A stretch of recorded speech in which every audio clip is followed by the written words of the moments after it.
The footage you just reviewed was uploaded recently to the internet, and like many other pieces of footage like it, we don't know if it's real. What we do know is alien abductions have been reported for decades. What you're about to review is classic footage covering some fascinating consistencies with this documented phenomena. Bill Cooper is essentially the pioneer of aerial phenomena disclosure, in that he paid, with his life, the ultimate price for presenting the public with what he found out when employed in naval intelligence. This clip is not only extremely disturbing, but connects the dots on why we've had such secrecy from the government on these cases.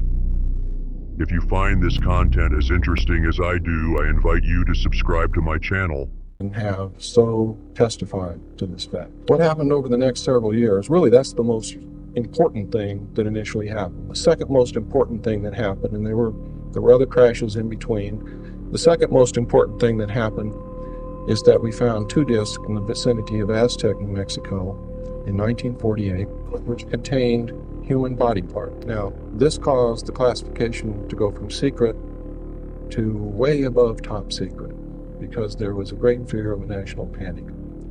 Now, this was before they ever did a study to determine whether or not they believed the populace would panic if the information that aliens were here was disseminated. But they knew that if they told the public, or if it got out to the public by some means, that aliens were not only here, but were flying around in craft which contained human body parts, that's another story altogether.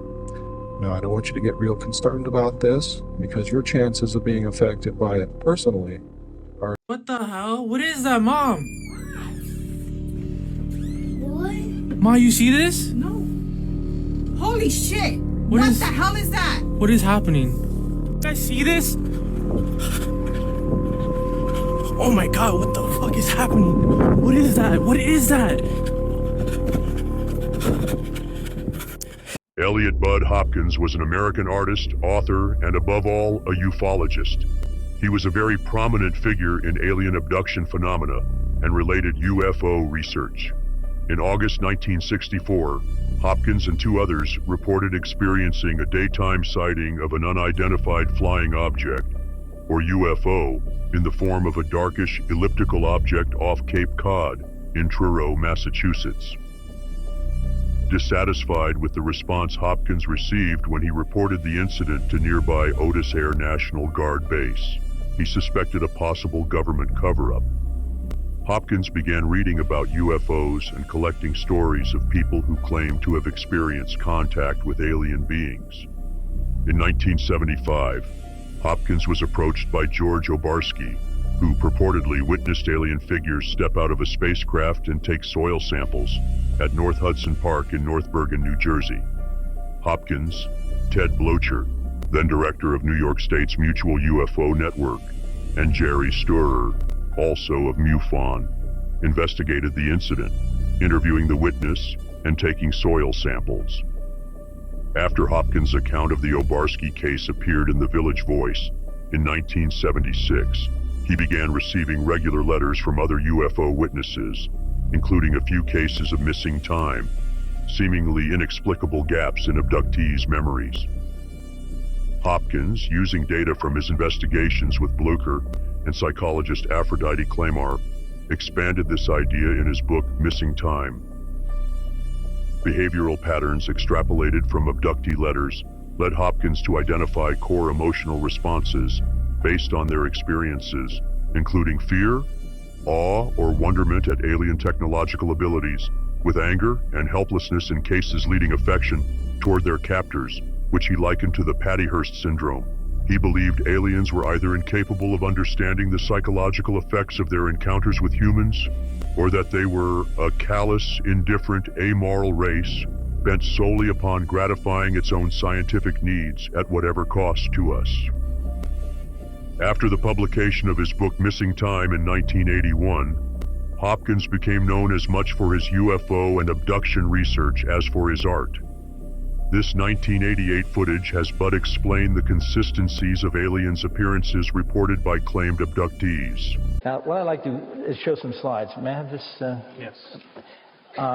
Just show some slides. This is very, very quick about some of the the drawings that have been done, some of the faces. Now, I told you the story about the man whose only recollection was a dread of a certain stretch of highway, one of the major, a dread of a certain place is very common.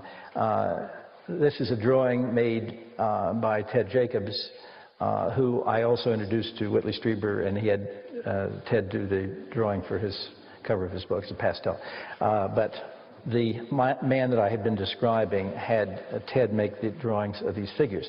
Now it's interesting, almost everybody, when they finish the drawing or have the drawing done, they look at it and say, it's sort of right, but it's not quite right. It never seems to be exactly on target. It's an odd thing. But that's a typical example. Now, this we'll have to get back a little bit to see together. The drawing on the right was done by Kathy Davis. The one on the left was drawn by a woman from North Carolina who had a UFO experience. When I was giving a lecture one time and showed that slide, the woman who had made the drawing on the left had never seen the one on the right, and she took one look at the two together and came up to me after the lecture, and tears were running down her face, and she said how shocked, horrified she'd been when she saw this. She said, you know, but I don't want to believe that happened to me, that it really happened to me. But seeing the figure on the right sort of cemented to her the idea that they're being so similar that in fact this is, she had encountered these people. We're describing figures again who are roughly, the descriptions run from very small, 3 feet or so, to maybe up to almost 5 feet. This is a drawing involving a case in Canada, and the woman gave us a nice side view to show that the eyes wrapped around the side. Now, her conscious recollection of her abduction is interesting. She remembered, and this is part of the vagaries of recollection in these cases, it's as if the wiping out of the memory is an imperfect science as far as they're concerned. They seem to be able to block the memory, but not always exactly. This woman remembered... Maybe they don't want to. Maybe they don't want to, but it's worked in a very odd way where one man had an abduction experience which involved a missing time period of about 2 hours, but subsequently he forgot all the events of the whole week. It's as if, and yet he was going about his business. He went to work, he came home, his family were in touch with him and so forth. But it's as if they gave him a little overdose of anesthetic, and it took everything else with it, along with the abduction experience. But this woman awoke, she was, I believe, 8 or 9 years old, I've forgotten. She woke up in the middle of the night in a farm near Toronto, outskirts, found herself absolutely compelled to go downstairs and go outside. And she walked out not knowing where she was going and walked down a road. She knew exactly where she had to go, walked up a field, and she saw this illuminated square form against a black mass, and it turned out to be a doorway in an object, and there were these 2 little people standing there, and she knew that she had to walk right inside, again, as if she was compelled. And she remembers that they said, now this is all conscious recollection, that she was to get on this table. And she took one look at the table and this implication of helplessness and so forth, and said, no way am I getting on that table. And the next thing she knew, she was walking back up the road to the house, and she remembered all of that consciously. Of course, the part she didn't remember is that she ended up on the table. Many times people think that they have won this little battle, and in fact they haven't.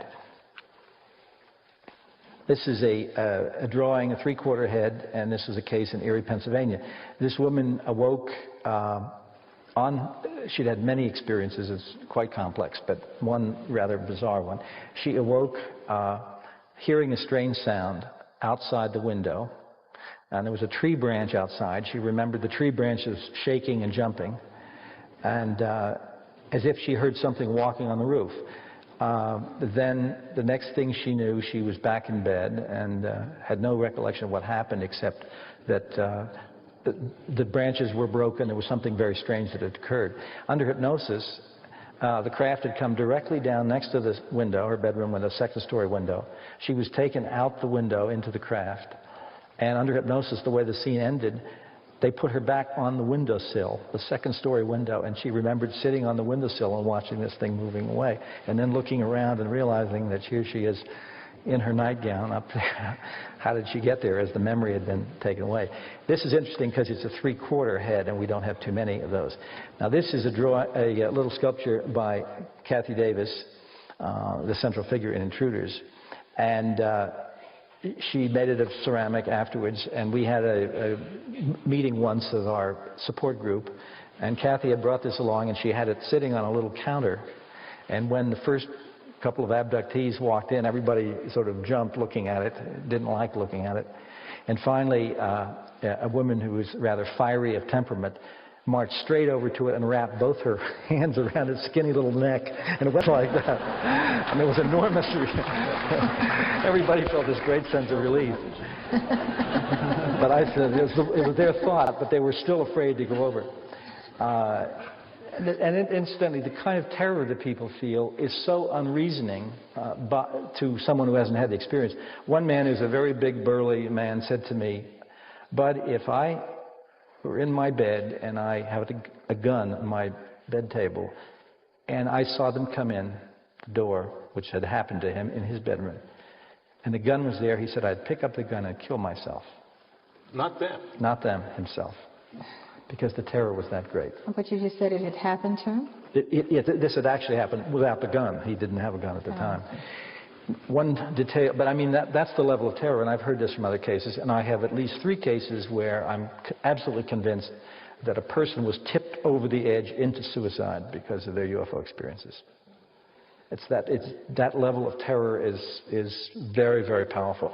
Now, the thing about the Kathy Davis head, which is really kind of charming, I said, "Kathy, why do you have the head inclined back, looking like that?" And she said, "Well, that's why I always see him. He's only this big, and he's always looking up at me."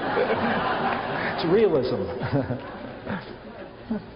This is a case, a drawing of a case that occurred actually in the Bronx, New York. I have within Manhattan itself some abductions. A craft has come down perfectly black, dark at night, right above a building, and a person has taken up a beam right out through their apartment building or whatever. In one case, a man and his sister, whose parents, incidentally, are the father is extremely well known in theatrical areas. The father and mother were putting Christmas presents under the tree and so on and so forth. And suddenly, this man, the abductee I was working with his sister, they were a little tiny, perhaps 3 and 5 years old, were just somehow floated out of their beds into the room where the parents were, and the parents were frozen, unable to move, and as if they're in suspended animation. We get this in many cases. And this man and as a boy, and his sister were taken up a beam of light into the craft. And under hypnosis, it was extraordinarily touching because his sister was on another table and she was being examined and was crying, and he was trying to comfort her, even though he was only, say, 5 years old or 6 years old. But when he first got in this place, not knowing what was happening, it was Christmas Eve, under hypnosis, and this is a grown man reliving it as if he were a child. There's this long silence, and he suddenly says, "Where's Santa Claus?" and bursts into tears, sobbing and sobbing. He knew that somehow it was magical. It had some property of, he didn't know whether it was Santa Claus was involved or what. But anyway, this drawing was made by a man whose experience, a different person, occurred in the Bronx, New York. I have people from all the boroughs of New York City. What do you think of this selection process? Obviously, these people are chosen and pre-selected. And could they be of descendants of an evolution or even reincarnated of individuals who had been with those spacecraft 10,000 years ago, 50,000 years ago? I suppose anything is possible. We have tried to do psychological testing of varying sorts, interviews and so on, to look for any patterns in these people. The patterns that we've gotten psychologically are very similar, according to psychologists, of the sorts of deficits that turn up in tests done with rape victims. A sense of lowered self-esteem, a sense of great fear about the outer world, and a sense of not trusting their own bodies, their own physicality. Have you ever taken a subject and regressed someone who's had multiple abductions to the next previous lifetime and gone back to see if in that incarnation they had also been abducted? I've never gotten involved in doing past life hypnosis. I take my mysteries one at a time. Abductions, luckily, aren't something we hear about as often today as the sightings of these aerial phenomena, but one can't help but wonder why they've all seemed to have stopped being reported around the mid to late 90s. Is it possible recordings from phones like this aren't allowing the aliens to get their subjects without exposing themselves? I hope to see you again on the Storyist. Okay, look toward Oh my God, that is strange. Look, east. Look east. Wow. Incredible. Yeah. Unbelievable. Do you see it, Mom? No. Oh, shit, you're kidding me. I'm on Marietta, facing Newport Road, and I'm staring right at it. Dude, it's huge. Green, blue, it's going in circles. What the heck? Totally staying still. Now it's spinning in circles. Oh my God. I've never seen anything like that in my life. Well, I don't see What the hell is it? I'm in the middle of my Oh parcel. my gosh, dude. Look east, Mom. I got such a good picture of it. East is towards Emmett. Oh, look west, Whoa. Oh my God, dude. You see it, Mom? No. Well, it's not far from your house. What the fuck, dude? It's not very high up in the air. Is it a kite? Oh, A kite with I'm looking. lights on it? I don't see it. it would be over like towards Popeye's chicken. Okay, I'm looking that way.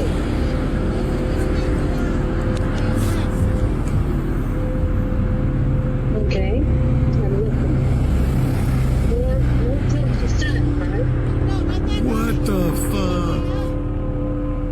Oh, I know, but I'm looking straight over Kim's house. Oh, okay, well maybe it's covered.